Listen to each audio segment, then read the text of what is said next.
first heart sound, that is around 0.15 second. It is produced due to the closure of AV valves.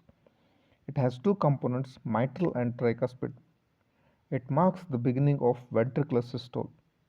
When ventricles contract, the intraventricular pressure increases and becomes more than the atrial pressure.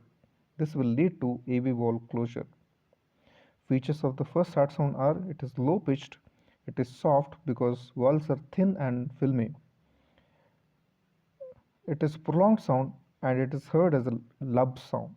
Frequencies around between 25 to 45 Hz, and it is heard in mitral and tricuspid area.